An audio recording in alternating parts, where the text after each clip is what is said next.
Gracias. Buenas noches. Hoy vamos a iniciar con el tema de panuveitis y el primer tema que vamos a ver es el boco de Arada. Entonces, como definición es una enfermedad crónica que tiene un origen desconocido y es una uveitis posterior o una panuveitis o también se conoce como una panuveitis bilateral.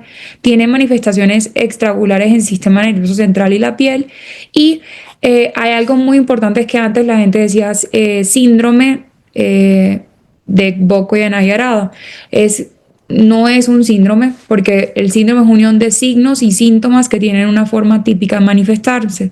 En cambio, una enfermedad son signos y síntomas con cambios morfológicos reconocibles en el cuerpo y una causa identificada, como en el boco de Arada.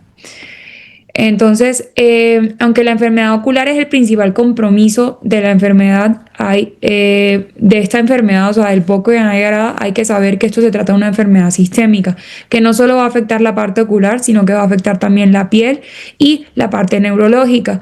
Sobre todo, entonces, siempre ver al paciente en completo es muy importante, como siempre hemos comentado en todas nuestras clases, desde que llega el paciente, cómo camina, qué otros síntomas tiene, cómo se le ve la piel, las manos y todo, pues porque todo esto va a afectarnos y nos va a ayudar con el diagnóstico. Entonces, cómo es la historia del boco de Arada? En el siglo XII, Mohammed Al-Ghafi, que era un ocularista en Andalucía, hace la primera mención de poliosis. ¿Qué es poliosis? Pues cuando hay, por así el vitiligo de las pestañas, o sea, se depigmenta la pestaña. Después, en el siglo XIX, varios autores describen la poliosis asociada a traumatismos y neuralgias, que podría sonar más como si fuera como una oftalmía, y eso fue en el siglo XIX. Y después, en 1906, Alfred Vogt en Suiza, que era un residente de oftalmología, reporta un caso de poliosis prematura y solamente en 5 casos de estas 14 casos que reporta, dice que tenían procesos de iridociclitis, pero no le prestó mayor atención a este hallazgo, solamente mencionaba pues la poliosis. Después, en 1926, Arada, en 1929, perdón, Yoshio Koyanagi en Japón revisa 2 casos reportados en uveitis en 1914, similares a una oftalmía simpática, sin antecedentes de trauma, sin antecedentes de cirugía, que también estaban asociados a hipoacusia, como que uno de los casos, y también se relacionaban con lo que estaba descrito en la enfermedad, y hizo una descripción semiológica de los 11 de estos casos en 1929. En 1926, Arada en Japón describe 5 casos de BKH y es cuando se entiende por primera vez que esta enfermedad que se estaba describiendo en 1906, en 1929 y en 1926 era la misma enfermedad. Y es cuando hacen, digamos que estaban viendo los diferentes estadios de la enfermedad y por eso no estaban concordando en lo mismo. Ya por último, en 1950 se le da el término de boco y Arada. Al principio solamente se utilizaba el BK, o sea, boco y cuando era un síndrome ocular como eso, y después solamente Arada como sistémico, y en 50 se comenzó a utilizar como síndrome y ya en el 2001 se decidió que es una enfermedad y no un síndrome por el Comité de Nomenclatura del BKH. Entonces no es síndrome del boco y Arada, sino que es enfermedad del boco y Arada. Entonces, en cuanto a la epidemiología, se sabe que es mucho más frecuente en Asia, Latinoamérica y el Oriente Medio. Parece ser más común en individuos pigmentados y es relativamente raro en blancos. En Estados Unidos es poco frecuente, se presenta más en hispanos, mujeres, sobre todo de 33.4 años es el promedio de edad, y en niños es raro, pero si se presenta en niños tiende a ser más severo. Entonces hay que como que tenerles más cuidado. En México la población realmente hay bastante boco y Arada también por la parte indígena. Se ha visto que los nativos estadounidenses, o sea, que en Estados Unidos no es tan común, pero se ha visto que en los nativos estadounidenses, en los indígenas también hay más enfermedad del boco y Arada. Entonces, pues hay que tener en cuenta y se presenta bastante frecuente en México. Entonces, ¿qué es lo que pasa en la patogénesis de esta enfermedad? No existe una hipótesis unificada como tal sobre la etiología de la enfermedad, sin embargo, existe una teoría de susceptibilidad genética y viral que se han propuesto y por aparte o como factores desencadenantes unidos. Entonces es una enfermedad inflamatoria autoinmune mediada por células TCD4 que se dirigen contra los melanocitos. Entonces por eso pues todas las manifestaciones que tenemos es porque están dirigidas a los melanocitos y por eso se despigmenta. Entonces, ¿qué es lo que hay?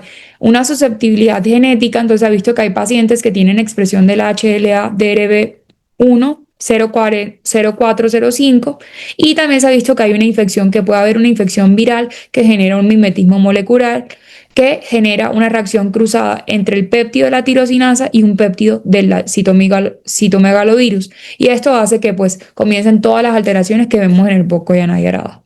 Pueden darse por unidos o darse por separados, todavía no se sabe. Entonces, ¿cuáles son los factores ambientales que hay? ¿Qué es lo que pasa? Entonces hay factores ambientales como los virus y los factores propios del paciente que pueden desencadenar la enfermedad. Entonces, como factores ya habíamos dicho que el HLDR4 y otros polimorfismos del complejo mayor de histocompatibilidad pueden estar asociados. Tras la injuria de estos, o sea, cuando se atacan los melanocitos, las células melanocíticas, como por ejemplo como la infección por virus o terapias de melanoma, se expone un antígeno y este péptido es el péptido de la tirosinasa y hay una reacción cruzada y el mimetismo molecular y hace que pues todo esto lleve pues a que ataque al melanocito. Las células dendríticas, como generalmente la respuesta inmune, reconocen el antígeno como patrones moleculares asociados a patógenos y se convierten en células presentadoras de antígenos que van a comenzar a secretar una serie de citoquinas, y estas citoquinas van a convertir a los linfocitos T inmaduros a maduros, y estos linfocitos son los que se convierten en linfocitos T helper 1 y TH17. T helper 17 son los predominantes en la patogénesis del BKH. Esto genera un ambiente proinflamatorio y estos linfocitos TH1 y TH17 son mucho más autorreactivos que los que normalmente tenemos nosotros, o sea, con cualquier cosa pues se prenden, por así decirlo, y esto desencadena a que estos linfocitos T efectores inicien un ataque inmune contra el pigmento que tenemos en la coroides, en el oído, en la piel y en las meninges. Por eso esos son digamos que los hallazgos que tenemos en los pacientes con Bocco y Anaya Arada. Entonces, ¿cómo es la presentación clínica? La presentación clínica pues se ve. Uno puede encontrar un paciente con Bocco y Anaya y con BKH en muchas fases, pero la vamos a ver en orden como si el paciente llegara por primera vez. Entonces se divide en 4 fases. La primera, que es la fase prodrómica, después viene la fase uveítica aguda, la fase convaleciente y la fase crónica recurrente. Entonces, ¿cuál es la fase prodrómica? Normalmente ocurre de días a semanas y se da como si fuera una infección viral. El paciente se puede presentar en el 82% con cefalea, meningismo en 55%, fiebre en 18%, náuseas en el 9%, vértigo en el 9%, dolor orbitario y hasta alteraciones auditivas. También los pacientes, hay otra de los síntomas, es que pueden presentar mucha hipersensibilidad al tacto del cuero cabelludo y la piel, y también pueden presentar odontalgia. O sea, a veces nosotros se nos olvida preguntar al paciente, pero el paciente tuvo todo esto y cree que es un cuadro viral, le dio otra cosa y lo que el paciente está teniendo es una fase prodrómica del BKH. Y en cuanto a los signos, se ha visto que si, por ejemplo, a este paciente le hiciéramos una punción lumbar en este momento, tendrían pleocitosis en más del 80%. Y estos pacientes que tienen pleocitosis en esta fase están asociados a pacientes que más adelante en la fase crónica, ya en la fase convaleciente, pueden desarrollar el famoso sunset glow que vamos a ver más adelante. Otro de los síntomas auditivos que los pacientes pueden presentar y nos dicen es la hipacusia y el tinnitus, y para llevar, digamos, algo que de pronto no hacemos todo el tiempo por los recursos, pero que si pudiéramos hacerlo, lo deberíamos hacer, es solicitarles audiometrías a estos pacientes, porque los pacientes con el tiempo pueden ir perdiendo más audición y la única manera de saberlo es con una audiometría y llevarlo en ese seguimiento. Después viene la fase uveítica aguda, que es donde nos llegan muchos pacientes. Es posterior a la fase prodrómica, o sea, el paciente tuvo días y semanas de cefalea, se sintió mal, como si tuviese un virus, y después viene con todos estos síntomas: visión borrosa, fotofobia, dolor ocular e inyección conjuntival. Los pacientes se presentan como una panuveitis granulomatosa bilateral de aparición súbita, o sea, es rápida en la mayoría de los pacientes, y se presentan con líquido subretiniano y engrosamiento coroideo. Muchos tienen además asociados edema y hiperemia de la cabeza del nervio óptico, pueden tener hipertensión ocular y edema de la retina. Normalmente es bilateral, pero puede ser asimétrica, o sea, comienza en un ojo y se va hacia el otro. En la etapa aguda, como que comienza con celularidad en un ojo, tiene más depósitos retroqueráticos y en el otro ojo todavía apenas está arrancando la enfermedad, o sea, el paciente solamente puede sentir un poquito de fotofobia o no tener nada, entonces hay que siempre estarlos vigilando. En esta etapa aguda, estos desprendimientos serosos de retina tienen, digamos que, un valor predictivo positivo para hacer BKH, o sea, si tienen serosos, aparte de la panuveitis, o sea, son muy sugestivos de BKH cuando tienen estos desprendimientos serosos. Y la hipertensión ocular se tiende a dar más en mujeres y responde más a corticoides que a hipotensores oculares. Otra de los signos que podemos tener en estos pacientes, en la parte aguda, siempre pensamos que es la panuveitis granulomatosa. Muchos pacientes así como vemos esta uveitis granulomatosa con los depósitos retroqueráticos en grasa de carnero, estos pacientes, digamos que los vemos muy inflamados. Hay muchos pacientes que han sido tratados previamente, entonces no se nos puede olvidar que el paciente no puede no presentarse con estos depósitos retroqueráticos gruesos y se puede presentar con solamente depósitos retroqueráticos finos o solamente escasa celularidad en cámara anterior y tener todos los hallazgos en polo posterior, como por ejemplo los desprendimientos serosos y la hiperemia del nervio óptico. Entonces los pacientes generalmente se presentan con desprendimientos de retina serosos bilaterales que son multifocales. Eso lo tenemos que tener súper en cuenta.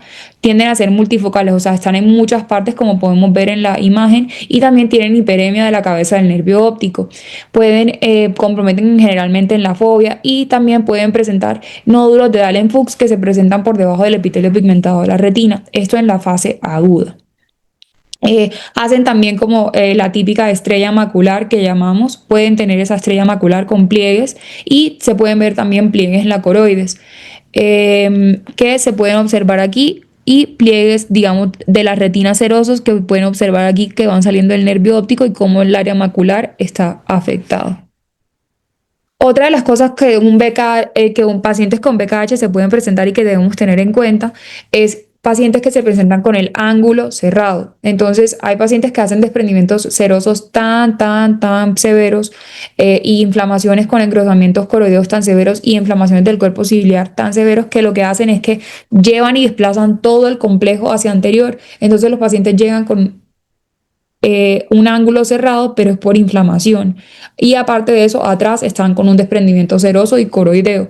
Entonces tenemos que tener en cuenta que este paciente pues no es un paciente que con una iridotomía nos va a ayudar, pues un paciente que tiene inflamación.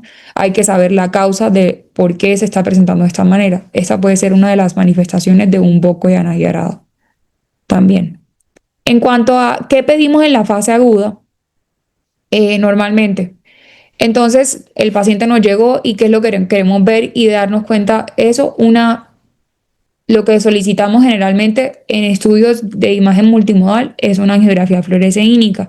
En la angiografía fluoresceínica es muy importante algo que pues la hiperfluorescencia del disco óptico, que es algo que se presenta siempre, la hiperfluorescencia coroideo y el llenado coroideo retardado y la hiperfluorescencia peripapilar. Aquí, como podemos observar en la imagen A, comienza, digamos, en una angiografía, podemos ver retardo hay hipofluorescencia coroidea y hay hiperfluorescencia del disco óptico.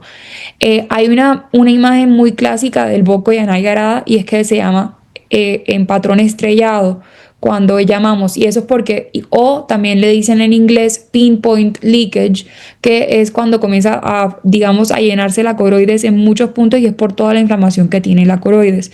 Entonces, pues, esto es muy importante y nos ayuda mucho a diagnosticar BKH, sobre todo en angiografía fluoresceínica. Por eso los tiempos de la fluorangiografía son muy importantes. Más adelante les voy a mostrar un video para que lo podamos ver este que les digo que se llama Pinpoint Leakage o Starry Night también en cielo estrellado. También hay veces pacientes que pueden presentar, obviamente, vasculitis, pero no es lo más frecuente.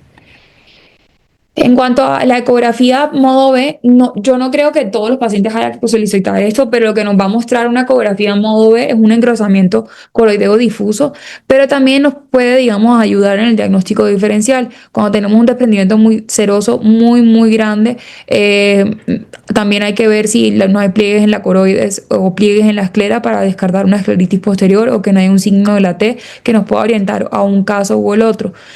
También en estos pacientes que los vamos a ver más adelante, la ecografía nos va a ayudar porque también nos deja ver desprendimientos serosos tan profusos que a veces los pacientes pueden llegar con un desprendimiento seroso que está por detrás del cristalino, de lo inflamados que están. Son raros, pero sí llegan. Y también saber si esto corresponde más a un seroso versus a un regmatógeno donde no le encontremos un regma. Entonces también nos puede ayudar la ecografía modo B.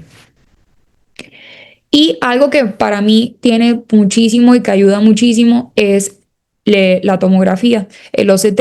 Entonces, ¿qué vamos a ver en el OCT? Líquido subretiniano, pliegues del EPR, o sea, y fluctuación de la membrana limitante interna, pero algo que es supremamente importante son los tabiques subretinianos.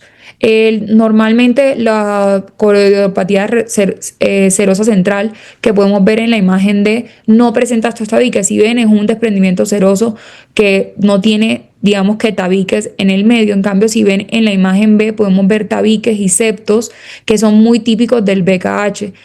También pueden hacer desprendimientos basilares del EPR, o sea, son desprendimientos chiquitos del EPR como si hicieran líquido intrarretiniano, y también celularidad pequeña en el vitrio. Todo esto es más de BKH que una serosa central. Entonces, todo esto nos ayuda a ver de qué se trata. Otra de las cosas que también nos ayuda mucho es un EDI-OCT, que es, pues digamos que un OCT que nos ayuda a medir más la coroides. ¿Para qué? Para el seguimiento.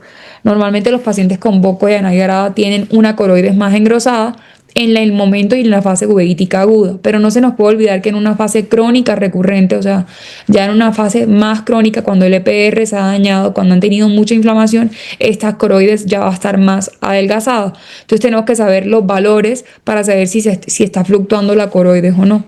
Entonces en el EDI-OCT nos ayuda para valorar el seguimiento por el grosor de la coroides. ¿Qué viene después en la fase convaleciente? Pues esta ya dura meses hasta años. Entonces en la fase convaleciente es cuando tenemos signos diferentes a los que vimos, digamos, signos ya podemos tener los signos extraoculares como la despigmentación de la coroides, el vitiligo y la poliosis. El 30% de los pacientes con BKH presentan estos signos, pero se ha visto que en los pacientes hispanos es menos común que en los pacientes japoneses. O sea, se ha visto que en los japoneses presentan mucho más signos tegumentarios que los pacientes que los pacientes hispanos. Entonces, no todos los pacientes que tienen BKH tienen vitiligo y no todos tienen poliosis o sunset glow. Entonces, pues no nos podemos quedar siempre con eso. Uno de los signos que siempre hay que buscar, pero que la verdad no lo hemos visto, yo no, por lo menos yo personalmente no lo he visto tan frecuente, es la despigmentación del iris adyacente al istmo, que se llama el signo de Sugiura. Y es muy cercano a la fase uveítica. Esto es por toda la despigmentación del iris por la inflamación tan severa. La poliosis sí la vemos y se ve así como la ven acá, se ven, digamos, que pues son como si fueran canas de las pestañas, pero pues no. Y es por toda la pigmentación que tiene el paciente. Y lo que más hablamos casi siempre, que es la pigmentación de la coroides y que normalmente se demora aproximadamente unos 2 meses en darse. O sea, después de la fase uveítica aguda, pasan meses y el paciente comienza a despigmentarse. En todo eso que tuvo desprendimiento seroso, donde se atacaron los melanocitos, se despigmenta y aparece esta imagen que es la típica que llamamos sunset glow, que es a naranja brillante. Y donde vemos todos estos acúmulos de pigmento, son acúmulos del EPR, de puro pigmento. Son clumps de pigmento y pueden hacer como si fueran fibrosis subretiniana y todo, estos clumps de pigmento. Entonces, pues esto lo vemos en la fase convaleciente. ¿Cuál es la fase crónica recurrente? Entonces, esta es la que se presenta 6 a 9 meses más o menos después de la presentación inicial del paciente. Y normalmente se da por exacerbaciones de la uveitis anterior granulomatosa, que suele ser resistente al tratamiento con esteroides sistémicos. El paciente entonces comienza como a inflamarse de nuevo, pero se inflaman más de la parte anterior que de la posterior. O sea, no vuelven, sí pueden inflamarse y hacer desprendimientos serosos como lo hicieron en la fase uveítica aguda, pero tienden a ser más en la parte anterior. Aquí comienzan a presentar lo que vemos más como complicaciones como la proliferación del EPR que les había mostrado, fibrosis subretinianas, membranas no vasculares subretinianas, cataratas subcapsulares, sinequias posteriores, glaucomas de ángulo abierto o de ángulo cerrado y queratopatías en bandas. Y también las coroiditis pueden asociarse con los desprendimientos de retina exudativos, pero como les digo, las que más se presentan son las exacerbaciones por uveitis anteriores. Como lo podemos ver acá, podemos ver uveitis granulomatosa con sinequias posteriores 360 en el pigmento. Podemos ver pacientes que tienen queratopatía en banda muy severa en estos pacientes. Entonces, pues, pueden tener todas las complicaciones. O sea, estos pacientes realmente, si no los tratamos como son y no los diagnosticamos, pueden progresar a cosas así como lo vimos al principio, que solamente tenían desprendimientos serosos que de pronto se van a ir rápido. Los pacientes pueden irse a tener complicaciones muy severas. Entonces, por eso la inmunosupresión y el tratamiento que vamos a hablar más adelante es muy importante. Entonces, ¿qué ha pasado con los criterios diagnósticos del BOCO y ANADI-ARADA? Entonces, primero, en 1900 hay la primera propuesta fue en 1978 que se crearon unos criterios similares. Sin embargo, se dieron cuenta que no todos los pacientes en estos criterios, que son los del 2000, presentaban y no se consideraba que era una forma incompleta de la enfermedad. Entonces, pues hoy en día no utilizamos estos diagnósticos, criterios diagnósticos, sino que utilizamos los criterios diagnósticos los criterios revisados de 1999. Y lo que dice es, primero, siempre hay que descartar que no haya historia de trauma ocular penetrante o cirugía antes de que le haya dado la uveitis al paciente. Entonces, eso siempre tiene que estar descartado para que pueda ser un BOCO de ANADI-ARADA completo. No puede haber historia de otras etiologías sugestivas de otra enfermedad ocular. 3, tiene que ser bilateral, dependiendo, digamos, de las manifestaciones. O sea, el involucro tiene que ser bilateral y las manifestaciones pueden ser A o B. Las iniciales, que son la coroiditis con los desprendimientos serosos, y si no, pueden haber áreas focales como los que le decía en la angiografía fluoresceínica, que era el pinpoint leakage, la área palacoides de hiperfluorescencia, el pooling con líquido subretiniano y la tinción del nervio óptico. Las manifestaciones tardías, que era como todo lo que sugiere que el paciente ha tenido estos hallazgos en algún momento, la depigmentación ocular como el sunset glow o el signo de Sugura, como les decía, que no es tan frecuente, y otros signos que son las cicatrices corioretinales numulares pigmentadas, el clumping del EPR que vimos en la imagen anterior, en las imágenes anteriores, y la anterior, las uveitis crónicas anteriores repetitivas crónicas. Cuarto, tienen que tener signos neurológicos que pueden haber resuelto, pero que hayan tenido meningismo, tinnitus o pleocitosis. Y solamente cefalea no cuenta como un signo neurológico, entonces no puede ser como, tiene cefalea, entonces es un BOCO y ANADI-ARADA completo. No, tiene que tener uno de los otros. Y las partes tegumentaria, que pues son los signos tegumentarios, que pueda tener alopecia, poliosis o vitiligo. Tiene que tener estas 4 cosas para que se considere un síndrome de BOCO y ANADI-ARADA completo. Es incompleto cuando cumple el criterio del 1 al 3, pero el 4 y el 5 no están. O sea, no tiene ni el neurológico no tiene el neurológico o no tiene el de la piel. O sea, tiene uno solo de los dos. Y es una enfermedad de BOCO y ANADI-ARADA. Creo que alguien está escribiendo en la pantalla. Un BOCO y ANADI-ARADA probable cuando solamente se cumple del 1 al 3. O sea, no tiene ni el neurológico ni el de la piel. Entonces, Así pues diagnosticamos el boco de Naguará. Entonces con todas estas cosas pues nos vamos inclinando a que tiene el paciente esta enfermedad. ¿Cuáles son los diagnósticos diferenciales que normalmente siempre tenemos que tener en cuenta y que no se nos pueden ir? Una oftalmia simpática. Esta se debe normalmente, ya saben, en un paciente el cuadro clínico es casi igualito, o sea, los pacientes se presentan con una uveitis anterior granulomatosa, con una panuveitis, el paciente puede tener atrás desprendimientos serosos, pueden tener focos múltiples de coroiditis, pero siempre tienen como hallazgos eh, que han tenido antecedentes de un trauma ocular penetrante, tienen antecedentes de un trauma ocular penetrante o han tenido múltiples cirugías que han fallido y es un ojo ciego y se presentan con esto. Las oftalmias simpáticas son muy severas y presentan grandes vasculitis, que es algo que los diferencia un poco del BKH cuando hacemos la fluorangiografía. Y digamos que el tratamiento es muchísimo más agresivo que el que tenemos que dar para un BKH. En cuanto a las infecciones, siempre hay que descartar las grandes simuladores y obviamente entonces siempre hay que descartar que no tenga una tuberculosis, una sífilis, pero también obviamente que no vaya a ser una endoftalmitis como una bacteria o una fúngica, que normalmente no es. En cuanto a las neoplasias, linfomas intraoculares pueden ser diagnósticos, pero realmente pues normalmente mejoran. Los linfomas intraoculares en general tienden a mejorar con esteroides, pero remiten, o sea, son muy insidiosos, o sea, vuelven y aparecen. Y otras, las enfermedades inflamatorias como la escleritis posterior bilateral. Entonces, los pacientes que se presentan con inflamaciones severas, aquí no se nos puede olvidar también una escleritis, una granulomatosis con polangeitis se puede presentar de esta manera con desprendimientos serosos bilaterales asociados a escleritis, que no es lo común en BKH, pero pues lo tenemos que tener en cuenta, una coroidopatía lúpica, un AMPI o un síndrome de puntos blancos. Entonces, ¿cómo tratamos a este paciente? Hay que identificar la fase en que nos llega el paciente. Si es una fase uveítica aguda, hay que darle tratamiento tópico, pues los pacientes tienen uveitis anterior. Siempre, siempre, por favor, no se les olvide, hay que dejarles TP.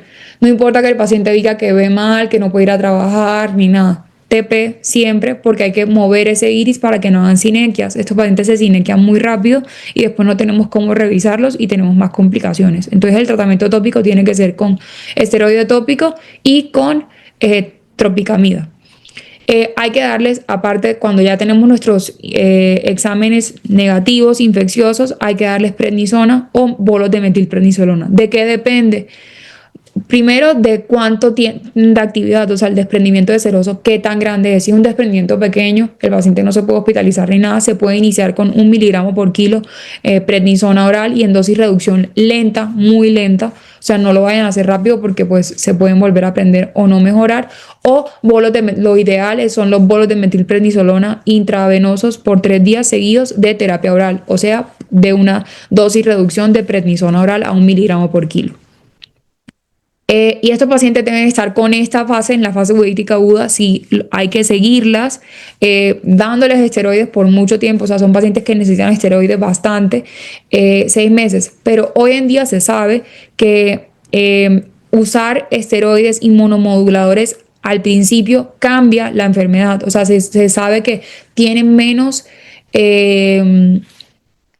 digamos que reactivaciones o la crónica recurrente cuando se les inicia inmunosupresor temprano. Entonces, normalmente en el servicio nosotros utilizamos metrotexate después de haber diagnosticado, pues ya darle el esteroide, damos el esteroide si esto fue una activación bastante severa de la enfermedad.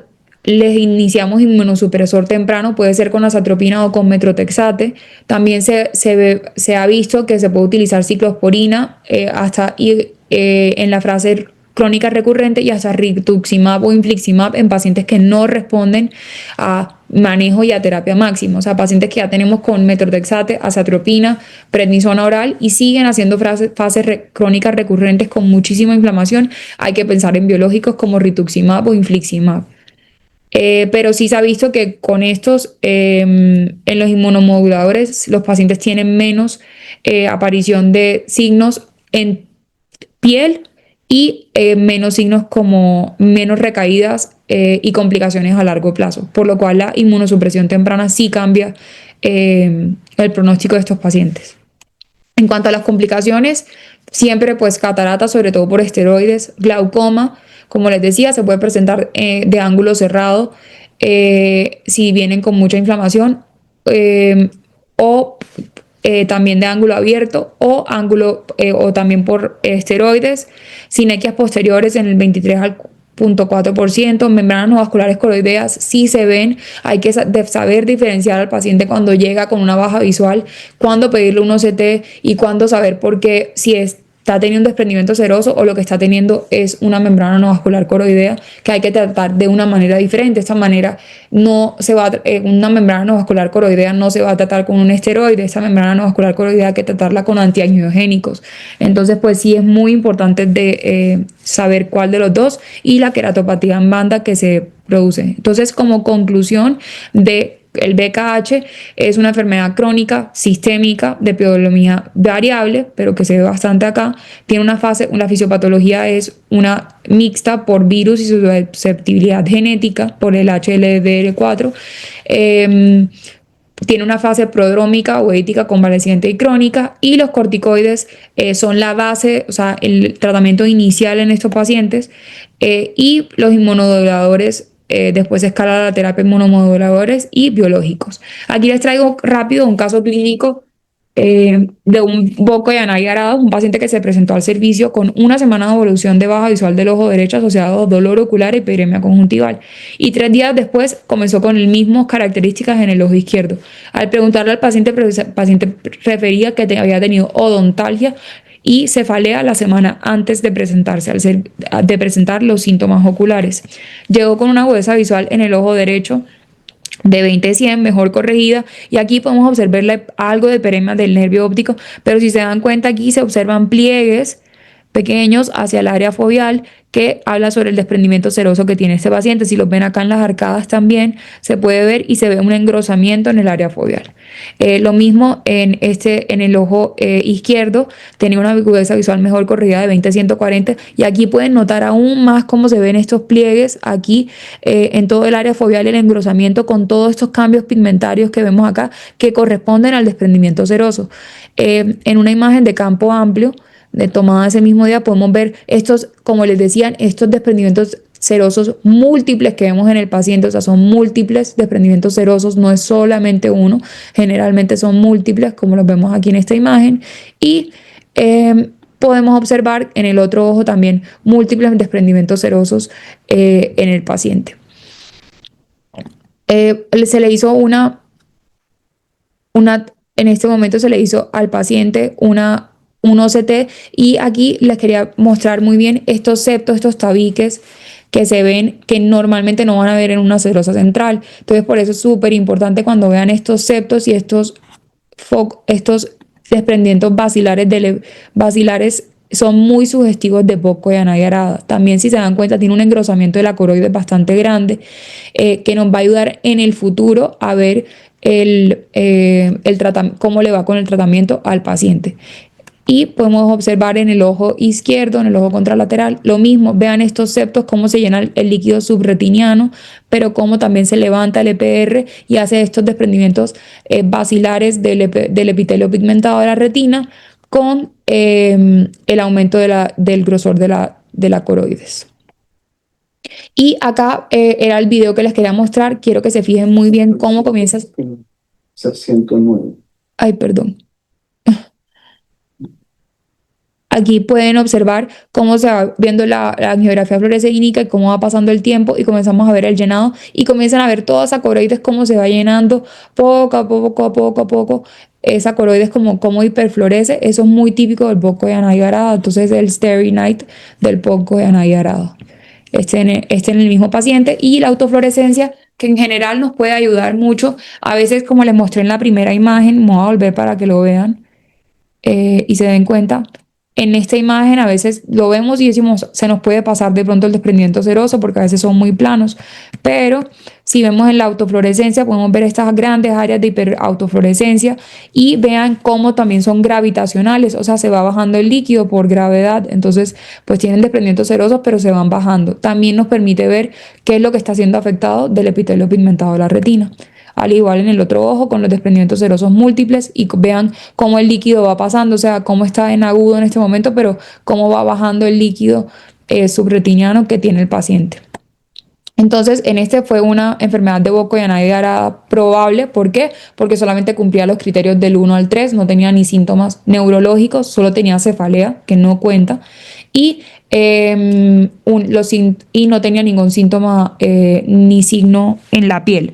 Se presentó como una fase uveitica aguda y a este paciente se le pusieron bolos de metilprednisolona después de tener descartado cualquier infección BDRL, FTABS y PPD. Se le pusieron bolos de metilprednisolona, se le puso metotrexate vía oral 15 miligramos semanal y el ácido fólico y el acetato de prednisolona y el TP a este paciente y mejoró bastante bien a 20/20. El paciente no volvió, por lo cual este fue un paciente que yo alcancé a ver en retina. Y acá les traigo otro caso, es otro paciente, es un paciente que ya lleva mucho tiempo en el servicio, pero se los quería traer porque este es un paciente con desprendimiento de retina regmatógeno en un paciente con una BKH, una Burkitt-Yaray-Arada en fase crónica recurrente. Es un paciente que se presenta, está con altas dosis de inmunosupresor, o sea, dosis tope de terapia máxima, o sea, con metotrexate, azatropina y prednisolona oral, y se presentó, tenía antes, ya estaba para una válvula y de la nada se presentó con la presión en 7 y pensábamos, pues creíamos al principio que se podía tratar de una inflamación, pero el paciente no tenía celularidad y él no aparentaba por la ecografía modo B, que no la tengo, no la pude rescatar, perdón, por eso no se las muestro. No aparentaba ser un desprendimiento seroso, la coroides no estaba engrosada, por lo que ven ya los cambios, y el paciente tenía era un desgarro que estaba haciendo que tuviera un desprendimiento de retina regmatógeno. Entonces, estos pacientes también presentan desprendimientos de retina regmatógeno, hacen regmas por todas las inflamaciones severas, entonces también hay que vigilarlos por eso. Y fue un paciente que se llevó a facovitrecto cerclaje y que ahorita está en 20-140 con una membrana no vascular que está siendo tratada con antiangiogénicos, como pueden ver en esta zona. Aquí está el láser de las lesiones y quedó en silicón. Y este caso de una paciente con también Burkitt-Yaray-Arada tratada con múltiples esteroides, en algún momento con una iridectomía quirúrgica que se le hizo hace unos 7 años, hoy en día ya sin celularidad en cámara anterior, pero en la parte posterior siempre salía que estaba impregnada la hialoides, está con inmunosupresión a tope, estaba en movimiento de manos y la sometimos a cirugía a facovitrectomía, se le hizo una facovitrectomía y ahorita está en 20-140. La presión está controlada, tiene un glaucoma avanzado, pues desde este momento, desde el momento en que llegó al Conde de Valenciana ya tenía eso, pero pues se está vigilando y ya podemos hacer una vigilancia del nervio óptico. Hay que saber cuándo operar a estos pacientes, pero sí tienen chance y pues no hay que solamente dejarlos con esteroides. O sea, si los vamos a meter a cirugía, ponerles esteroides, pero estar inmunosuprimidos y pues llevarles el control. Eso era todo. Si tienen preguntas, muchas gracias. A mí me gustaría saber, por ejemplo, si nos apoyamos de la tecnología de AngioCT, ¿habría alguna manifestación temprana que pudiéramos ver en la vascularización profunda? Sí, o sea, el AngioCT ahorita mismo en Burkitt-Yaray-Arada podría darte algo si fuera de campo amplio. Yo creo que nos podría dar algo en la coroides, pero pues no tenemos casi de campo amplio. Y nos serviría bastante en la parte de las membranas vasculares coroideas. Pero creo que también nos ayudaría más de pronto una fluorangiografía. O sea, sí sirve la angiografía, pero pues estos pacientes no fijan, muchos pacientes no fijan bien, o sea, cuando están muy avanzados en la angio-CT no fijan bien, entonces quedan muy mal segmentados. Entonces hay que estar muy bien, o sea, muy claros de que estén bien segmentados y nos sirve para ver pues si tiene una membrana no vascular coroidea como tal, Sí, pero con flujo activo y la tiene pregunta es, fibrosis subretiniana. la pregunta es si hay algo que nos indique tempranamente la No. posibilidad de BKH. Por ahora no, por ahora lo que más Ajá. podría indicar BKH temprano, No. pues Ujú. realmente si uno se pusiera así muy, yo creo que lo que más rápido podría detectar sería el engrosamiento coroideo en una eco modo B. Ujú. O sea, que el paciente solamente se presentara con una panuveitis en el ojo derecho y que yo le encontrara un desprendimiento seroso y que me fuera al otro ojo y le midiera la coroides y ese paciente me estaría saliendo algo, pues sería como Engrosamiento coroideo, un sí. engrosamiento coroideo para ver si de pronto por ahí se me está prendiendo un BKH. Ajá, de hecho, pues sí hay por ahí reportes en donde la ecografía modo B para ver el engrosamiento coroideo podría apoyar en las recurrencias cuando ya es una etapa crónica recurrente, que a Sí. veces solamente vemos una reacción inflamatoria en el segmento anterior. Ujú. eh, Se les puede hacer una eco B y se puede detectar que también hay problema realmente atrás y la coroide se engrosa. Pero Sí, y ayuda y puede ayudar para el seguimiento del tratamiento. O sea, el paciente también podemos estarlo monitorizando para ver si ha mejorado, disminuido el grosor coroideo y si está respondiendo bien al tratamiento. Eh, sí, sí, Isabela, yo te quiero preguntar, bueno, sí, o sea, doctor. en realidad la cefalea sí importa, ¿no? O sea, el dolor de cabeza sí importa. Pero te refieres a qué necesitarías más neurológico para decir que tienen el punto de los de la clasificación positivo. Exacto, o sea, los pacientes, o sea, la cefalea sí nos ayuda mucho en la revisión por sistemas, claro, pero Ajá. tienen que tener más síntomas, o sea, tienen que tener Más, más ti- cosas. meningismo o la pleocitosis del líquido Ajá, cefalorraquídeo. exacto. O sea, la Entonces, cefalea cuenta, pero no puede estar sola. el problema es ese, que no tenemos manera de hacerle una bueno, de tomarle una muestra de líquido cefalorraquídeo y ver si hay pleocitosis o no hay. O a lo mejor sí lo tenemos, pero no lo hacemos o donde estamos o donde estemos o quien está en la sesión no tiene un lugar tal vez donde tomar un líquido cefalorraquídeo Claro. y ver la pleocitosis. O a lo mejor está en un hospital general y sí puede hacerlo, pero a veces, junto con otros síntomas del paciente, puede hacerse el diagnóstico de Boco y Anayarada.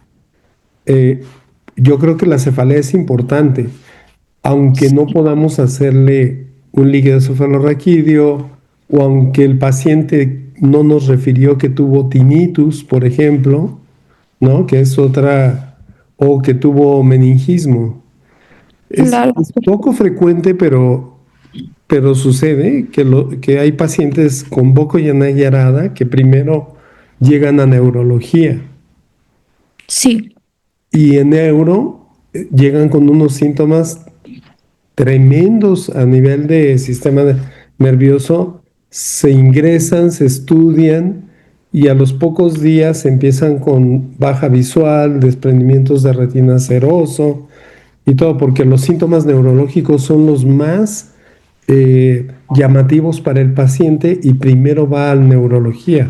Probablemente nos ha tocado pacientes que primero llegaron a neurología y después a sí, consulta oftalmológica. sí, doctor.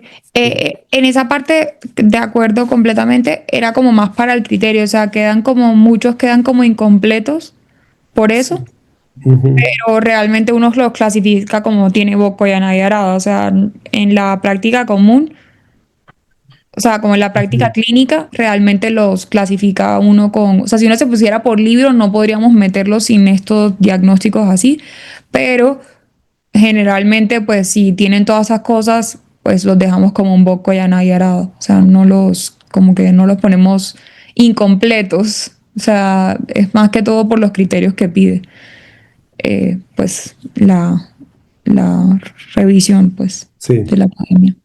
sí, sí. O sea, no, estoy de acuerdo contigo. Lo único que sí quiero que, o sea, como que quede claro es que cuando estamos interrogando al paciente con una panoveitis y Ah, todo, el síntoma de la cefalea es importante. Hay que tomarlo en cuenta y si pueden hacerle más estudios, ujú. como de líquido cefalorraquídeo, justo que podría hacerse, o hay que hacerle un interrogatorio más minucioso sobre la sintomatología neurológica para tener un diagnóstico de un BKH completo, probablemente. Sí, doctor. Sí, es Doctor, lo... preguntan entre el tratamiento con prednisona vía oral al de metilprednisolona y ve si existe una diferencia significativa, ya que es complicado a veces en el consultorio referirlo para tratamiento intravenoso. Yo creo que depende del caso. O sea, creo que hay pacientes que tienen desprendimientos de retina serosos que con solo prednisona a dosis máximos a 1 mg/kg y si el paciente sí está pues tomándoselos puede resolver en la fase uveitica aguda. Pero si el paciente no tiene una buena adherencia o algo, sí hay que ponerle bolos son mucho más potentes de los bolos de metilprednisolona, son los que Sí. realmente nos van a ayudar. Pero si no tienes, o sea, si no hay cómo iniciarle hasta 1,5 mg/kg día, y bien lenta la dosis reducción, teniendo en cuenta que pues muchos pacientes aquí en México y en muchos lugares son diabéticos, entonces pues obviamente tenerlos con prednisona, por eso usamos inmunosupresores tan temprano también. Ujú. Eh, no los podemos dejar con esteroide tanto tiempo porque los pacientes se nos descontrolan mucho.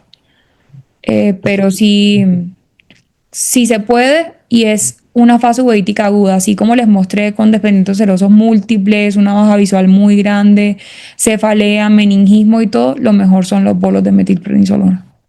Sí, sí, definitivamente. ¿Qué es mejor entre ambos? Los bolos de metilprednisolona son importantes porque rápidamente podemos controlar la reacción inflamatoria. Pero acabas de decir algo que sucede frecuentemente. Sí tenemos pacientes que tienen Voco-Yanagi Arada y son diabéticos. De hecho, en el servicio hemos visto alguna vez una paciente diabética con 400 o 500 miligramos de glicemia y con un cuadro agudo de un Voco-Yanagi Arada. ¿Qué Sí. hacemos en ese caso? Hijo, ¿urge tratarla? Sí, es urgente tratar. El BKH, cuando llegan con esos grandes desprendimientos serosos, como lo mencionas, hay que tratarlos rápidamente a los pacientes. Hacerle estudios, pero hay que tratarlos. ¿Cuál es el tratamiento menos o menos nocivo? Pues ponerle esteroides. Pero en una paciente con 300 o 400 miligramos de glucosa, no podemos. Entonces, ¿qué hicimos una vez? Sí. Le aplicamos un bolo de ciclofosfamida, Ujú. se controló la glicemia y después de controlada que haya disminuido a una fase adecuada, se le puede dar esteroide por vía oral y les va excelente a los pacientes. Entonces hay que tomar en cuenta todo el estatus para decidir en el momento el mejor tratamiento, pero podemos también bolearla con ciclofosfamida a los pacientes. Sí. Ujú. Preguntar del verde indocianina es excelente, o sea, es divina la verde indocianina, pero es muy difícil de conseguir y realmente no va a cambiar la conducta en un BKH. Ujú. Entonces, yo creo que lo reservaría más en casos donde me queda duda diagnóstica de un BKH, más que solicitárselas a todos. Si pudiéramos hacerle estudios a todo el mundo de todo, pues excelente, pero si no, creo que con el OCT, un EDI-OCT, un buen EDI-OCT y una florangiografía son los exámenes de base que podemos tener en un BKH y con eso pues partir de ahí a solicitar otros hasta la ecografía. Pero el verde indocianina sí es muy costoso y no nos va a cambiar mucho la conducta. Entonces creo que no, pero sí da mucha información muy bonita de la coroides. Claro. Sí, y yo creo que, bueno, yo pondría también como algo básico hacer una eco, Sí, porque pues no hay que olvidar que el diagnóstico diferencial puede ser una escleritis posterior fíjate. y estos pacientes con escleritis posteriores pueden tener o tienen desprendimientos serosos de retina. Entonces es importante valorar una eco B si la tenemos a la mano, Sí, ¿no? doctor. Lo Sí, importante es, como lo mencionaste en las últimas diapositivas, el diagnóstico diferencial, estudiar al paciente, pedirle las grandes simuladoras, descartar que no sea otra cosa. Hemos visto pacientes con sífilis que se presentan con desprendimientos serosos, con cuadros indistinguibles de Burkitt-Gianai y Arada. ¿Por qué? Porque el paciente con sífilis hace anticuerpos en su enfermedad, hace anticuerpos contra la melanina.